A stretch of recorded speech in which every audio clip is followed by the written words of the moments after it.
refer people to all of those articles. But I wanted to talk specifically about an article that you composed that puts some of the craziness of this, the way the science is being manipulated to whip up fear and hysteria in the public into perspective. That was an article that you penned a couple of weeks ago called COVID-19 Death Figures, a Substantial Overestimate. And I think this is important because, as I stressed in my last podcast, the death tally is the number that is being flashed in front of our faces on an hourly basis at this point, and it has obviously a lot of psychological significance, making many, unfortunately, believe that there is something very firm and scientific behind this death count, as if this is a simple, is he dead or is he alive? Well, it should be the simplest stat that we have, but unfortunately it is not, and you've compiled that in this article, so I'll direct people's attention to it, but tell us a little bit about the types of information you found about the way these death tallies are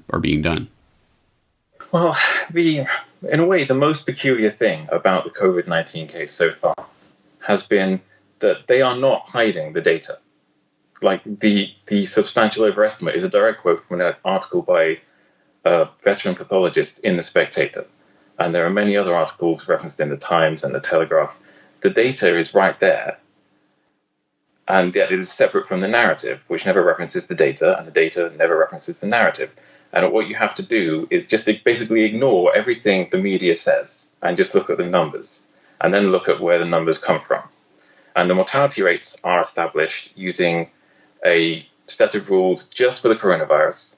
It's written into the coronavirus bill, which we'll talk about later, which says basically in the UK, if a doctor thinks a person may have died of coronavirus, they can put it on the death certificate. It's couched in, bureaucratic terminology, but that's basically what it boils down to. And that is the same in Germany, and it's the same in China, and it's the same in the US and Austria. Those are the five I'm definitely certain about.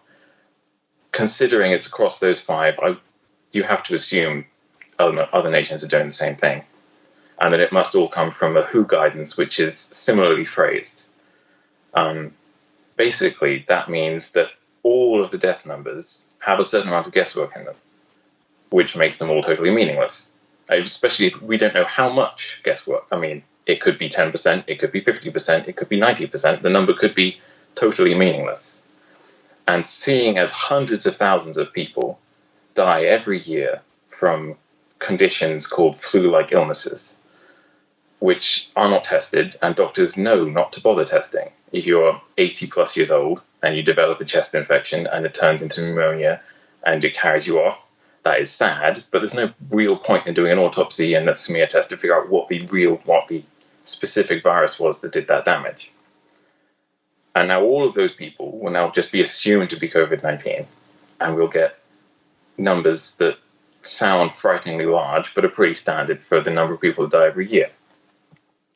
And I've kind of trailed off my thought there, sorry.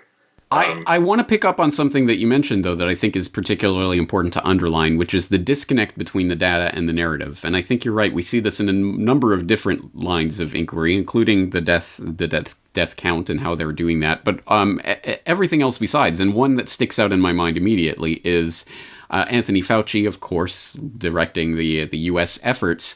And just a couple of weeks ago, predicting there may be 100,000 to 200,000 deaths if we do everything perfectly, shut down the country and all of this. Of course, now being seen to be a substantial overestimate, which itself was a substantial downgrade from the original Imperial College estimate of 2.2 million deaths. But in the New England Journal of Medicine, Fauci wrote just a couple of weeks ago, or a few weeks ago, about the 9th of March, I believe. Yes, 26th of March, that's right. And in an article, COVID-19 Navigating the Uncharted, where he wrote, or co-wrote, this suggests that the overall clinical consequences of COVID-19 may ultimately be more akin to those of a severe seasonal influenza, which has a case fatality rate of approximately 0.1%, or a pandemic influenza similar to those in 1957 and 1968, rather than a disease similar to SARS or MERS. And of course, it has become the internet meme, oh, you're dismissing it, oh, it's just the flu, bro,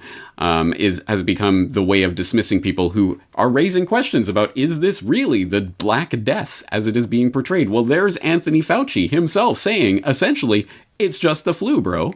But people are not calling out on that. Again, the disconnect between data and narrative is astounding. And I think this is one thing that comes out over and over in the experts that you're highlighting there on Off Guardian in your coverage.